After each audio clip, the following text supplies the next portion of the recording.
Hi everyone, this is Lien and welcome back to the Crafty Meraki YouTube channel. I'm glad you're joining me today, but before I start explaining what I'm doing here, I first want to confess something, being that I am completely terrified of flower kind of stamps, dies and anything like that. But as you know, Crafty Meraki has so many amazing flower stamps, dies, and each time I am blown away. But I must admit it's outside of my comfort zone. Now with this release and all these gorgeous sentiments inside of these stamps as well, I was really convinced that there should be a way that I can also use these gorgeous flowers in one of my cards without going too much outside of my comfort zone. I'm all about trying new things, but from time to time I'm also about just feeling comfortable with doing whatever I am doing. So I looked for ways to use these stamps, and I don't know if you saw the Meraki YouTube hub for the new release, but there I also shared a card with flowers where I did ink blending. A rainbow flower wreath, why not? That's an option. You don't always need to color the flowers in if you're like me and it scares you a little bit. There comes a day where I will be able to color them in, but just for now, I will just stick to what I know. And something that I really like is rainbows, so I did a distress ink thing. And now for today's card, I thought, why don't we just strip it up? We create a rainbow background paper using some double-sided adhesive, and I just added it on a piece of printer paper, which is really thin, so later on when I need to die cut this piece, it will not get stuck or it will not have any troubles in my die cutting machine. So that's what I did. I also took my colored cardstock from Concord and Ninth. I love their colored variety of cardstocks, and I just added one color next to the other one. Sometimes I have smaller strips, sometimes bigger ones.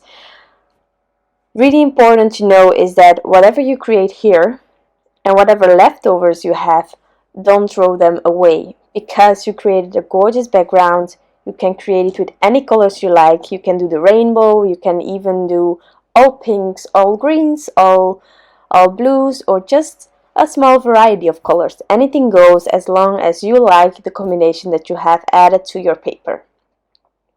Now next up, I'm going to add this gorgeous stamp from the Hug in a Mug on top of my striped background here.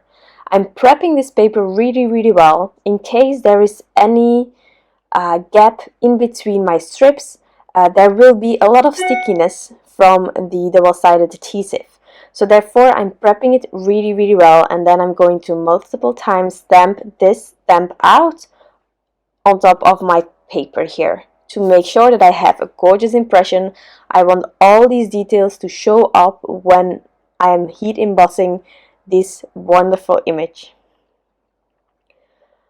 So here I have my embossing powder. Just make sure that whenever you're doing this, that you keep in mind the thickness of the lines of your image. In this case, there are a lot of details and the lines are really fine, so I always look for a fine embossing powder. There are other brands out there that have thicker lines than if you have a rougher embossing powder. No worries about that, but in this case, to keep really every detail there, I really suggest to search for the finest embossing powder you have, and of course one that shows up on your paper. If you prefer black, then just choose black or silver or gold, anything goes. So I made sure to heat set all of the embossing powder, and once I did that, I took the matching dies and I'm going to die cut this. Now I first cut off all the excess to just prevent the excess background paper from getting ruined through my die cutting machine. You never know. So that's what I did, and then I used the matching dies to cut this gorgeous image out. There we go. So whenever you also use your anti-static powder, which is really important if you want to heat emboss and have a crisp end result, afterwards you can definitely buff off all of the excess. There is often a residue of that embossing powder. You just take a piece of paper towel, anything like that, just a tissue, and you will be able to get rid of that. Now to create my card, I decided to use the Birthday Star Mini Slimline, an amazing basic that is useful for every crafter that loves mini slimlines. You have these gorgeous stitching details in these 3 different sizes. You can do panels, you can create frames just with it, and then you have these gorgeous stars and the lovely birthday wishes script. I haven't used those yet, but definitely handy to have a set that has multiple items in it to really have a volatile use over there. So I cut out the largest rectangle here, and I thought that I was just going to use that, just have the basic there. But then I thought, well, it's kind of plain, and so I wanted to have the smallest rectangle as well. So I tried that and I didn't like it, and just because I was too lazy to cut the smallest and the second smallest rectangle apart, I got this frame by using them both, and it's going to be the frame that I will use in the end here. So I'm just using some liquid glue. I'm going to add it. I'm trying to center it as much as possible. And then we will add that gorgeous image. I decided to stamp the sentiment out using black ink. You can use any ink you want, and you can also heat emboss it. Something that I love is a rainbow with gold. But I wanted to later on use some gold opal gems, and the gold embossing powder that I have isn't right or isn't exactly the same gold. So that's why I decided to stamp it out with black. You do you, of course. So I added thin foam squares all over the background of all over the back. All over the back of this image, and I'm just going to add this image slightly offset on the right side. Now what you can do then, whenever there is some overhanging, is trim off the excess. Now I tried whether this card was still going to fit in the mini slimline envelopes that I have here, and it still fit. So I decided to not trim it off because I really love an overhanging piece of images. Now whenever it wouldn't fit in my envelope, I definitely trim it off as well. Just decide for you what you prefer and what is an option.